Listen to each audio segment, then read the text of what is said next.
ఒకవేళ బొట్టు పెట్టుకోవాల్సి వస్తే ఎవరు పెట్టుకోవచ్చు? చాలామంది మీకు నచ్చితే పెట్టుకోండి అంటున్నారు, కానీ బైబిల్లో పెట్టుకోవాలని లేదు కాబట్టి పెట్టుకోవద్దు. అయితే ఆ బొట్టు కోసం మీ హస్బెండ్ లేదా ఇంట్లో వాళ్ళు ఫోర్స్ చేస్తే అప్పుడు పెట్టుకోండి.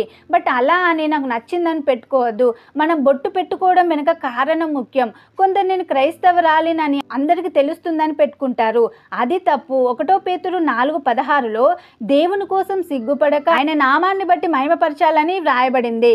మన దేశంలో క్రైస్తవులు మైనారిటీలుగా ఉన్నారు కాబట్టి చెప్పుకోవడానికి సిగ్గుపడతారు. బొట్టు పెట్టుకుంటే మ్యాక్సిమం నేను క్రిస్టియన్ అని ఎవరు అనుకోరు. క్రైస్తవులమని ఎవరికి తెలియొద్దని బొట్టు పెట్టుకుంటే అది పాపం అవుతుంది. ఇంతకీ బొట్టు ఎవరు ఎలాంటి పరిస్థితుల్లో పెట్టుకోవాలని చెప్తున్నాను మీకు అర్థమవుతుందా?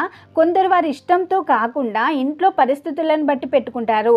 అలాంటప్పుడు బొట్టు పెట్టుకుంటే క్రైస్తవులు కాదని చెప్పడం తప్పు. కొత్తగా చర్చికి వచ్చిన వారు క్రీస్తును నమ్ముకోగానే బొట్టు తీసేయడం వల్ల అన్యజనులుగా ఉన్న భర్త అత్తమామలు ఆమెను వేధించడం, సంసారంలో కలతలు రావడం జరుగుతాయి.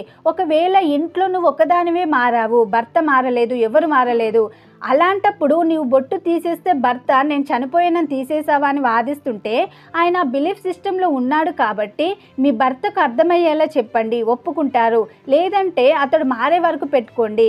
నీ ఇంట్లో పరిస్థితిని బట్టి పెట్టుకుంటే నీ పరిస్థితిని దేవుడు చూస్తాడు కాబట్టి అలాంటప్పుడు పెట్టుకోండి, తప్పులేదు. కొందరు శివుడిని నమ్మేవారు ఉన్నారు, వాళ్ళు పెట్టుకుంటే పెట్టుకొని. మీలో కొందరు యేసుని నమ్మారు, బట్ ఇంట్లో సమాజంలో ఇబ్బందుల వల్ల పెట్టుకుంటున్నారు. సడన్గా దేవుడు వచ్చినప్పుడు నీవు బొట్టు పెట్టుకున్నావు కాబట్టి నరకానికి పో అన్నాడు. అలాగని బొట్టు పెట్టుకో అని మా ఉద్దేశం కాదు. నీవు ఏ పరిస్థితిలో పెట్టుకున్నావో ఆయనకు తెలుసు. సో నీ విశ్వాసం పెరిగే వరకు పెట్టుకో, తర్వాత నీవే తీసేస్తావు.